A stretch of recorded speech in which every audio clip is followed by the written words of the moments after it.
Fresh Classic is the best time to level to 60, to get your epic mount, to slay epic bosses, to acquire legendary gear and dominate battlegrounds while your enemies cower in their spawn. But not everybody is playing fair. Some players, they know specific exploits to level faster, to make gold with less effort, to have an edge in raid parsing and never lose any battlegrounds. So let's talk about the biggest exploits in Classic WoW right now. We're gonna start with the strongest PvE, the strongest raiding exploits, the kinds that'll give you an edge all the way until the Burning Crusade. Before we start though, what is your favorite exploit of all time? Just don't say stealing Stanley tags and getting free XP in Hillsbred. It's not cool, man. So first, we've really got to talk about dual spec exploits. Being able to run 2 different specs in the open world and raiding, it's already very controversial, but it's very exploitable too. Let's say you play a class like a DPS Warrior, Frost Mage, Holy Priest. You can run your normal spec, and then after a 5-second wait time, you can have an entirely different spec with all these overpowered long cooldown abilities. So one way I've started to take advantage on my Holy Priest, every 3 minutes I can swap to a Discipline spec, and I can use Power Infusion on the Mage for example, and then swap back afterwards and get really nice benefit. That's great in dungeons, but raiding is another place where you're going to see a lot of dual spec exploiting. For example, you could see a warrior having 2 different damage specs, their typical Fury build, then this Omega Broken Death Wish Sweeping Strikes build. Insanely good on those quick burst fights, Lucifer on Gehennas. At least unless you're doing those dad strats where you literally never cleave anything. I've also seen dual spec really abused in the open world and dueling tournaments as well. Take a Frost Mage swapping to Fire spec every 3 minutes, they blast out a Palm Pyro, they one-shot somebody, or even doing that in a dueling tournament to really secure an easy win. If you know of any really crazy dual spec exploits, definitely let me know in the comments and I'll read and respond to as many as I can. So the next exploit, it's really all about world buffs. Whether you're not even 60 yet or you're a seasoned raider, that Songflower, it's really going to be a huge part of your life for the next year. Of course, there's always that problem. There's people stepping on the Songflower last second. Maybe you're late for your raid, maybe it ruins your entire day. That's why it's crazy, really nobody seems to know about this new feature Blizzard added just for controller players. It'll interact with the nearest object you have in front of you. All you've got to do is face towards the Songflower, spam your interact hotkey, and you're guaranteed to get it. Then there's another exploit that has really gone under the radar this launch, and it has all to do with vision, whether your Eagle Eye Macro, your Farsight, your Mind Vision. Using those first 2 abilities, you can easily scout zones like Silithus, for example. You can find all the Black Lotus and make thousands of gold. Or you could check the Nessingwary camp in case there's a lot of PvP there, a lot of griefers, and you want to avoid it. But talking Mind Vision, it's possibly the most useful. You can jump around from one NPC to the next, you can scout zones, you can scout dungeons for rare mobs too. As a priest, I can easily scout the lower Blackrock Spire for the Spirestone Butcher. People can get the Riven Spike, no problem. Also highly recommend doing that method for Jet as well if you're looking for the Briarwood Reed. So being able to scout for Black Lotus and target rare farms, it's really nice, but infinite mana exploits might be even better. See, with the new 55 water from Dire Maul, drink walking is back in a really big way. See, the server only checks if you're drinking every 2 seconds, so as long as you sit down and drink right before that, you're tricking the server into thinking you were drinking the entire time. There are a ton of different weak hours that'll tell you exactly when to drink, but I've got my favorite link below the video. So solving the mana problem even when your tank is chain pulling like a psychopath, that's great.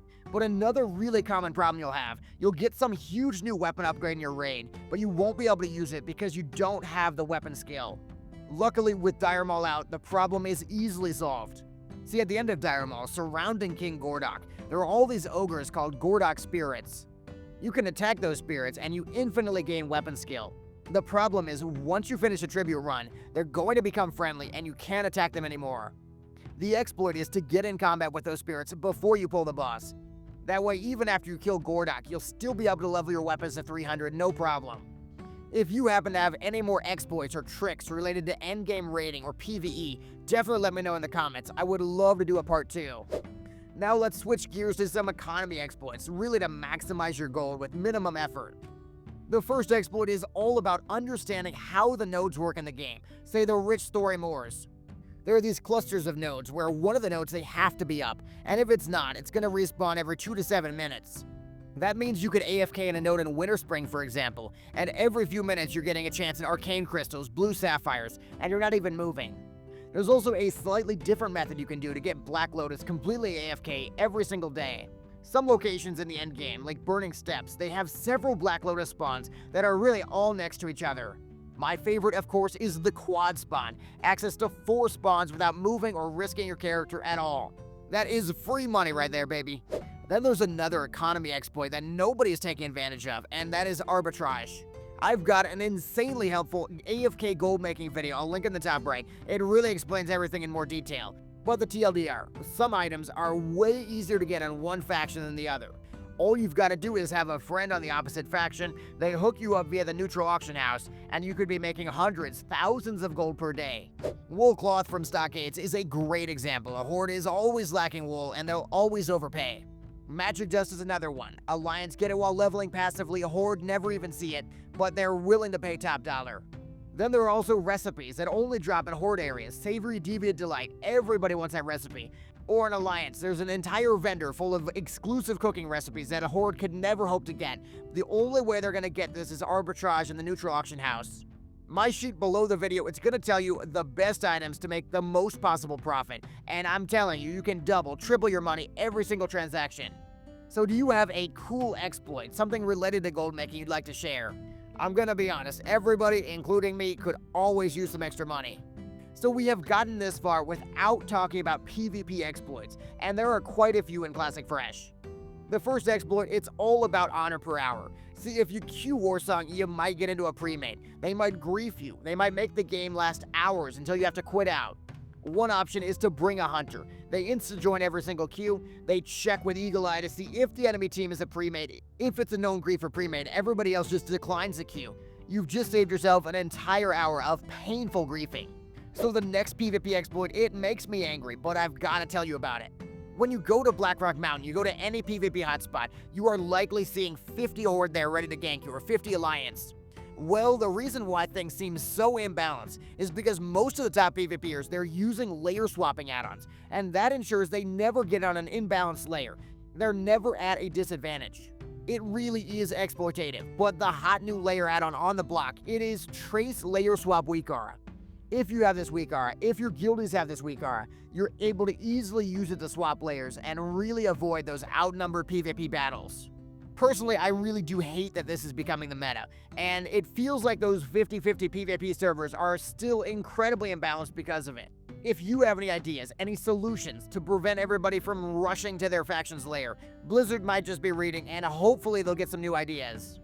Cool, so we covered some wild PvE exploits, the ones people are really using to break parsing records. We talked Black Lotus AFK methods to make money without doing anything.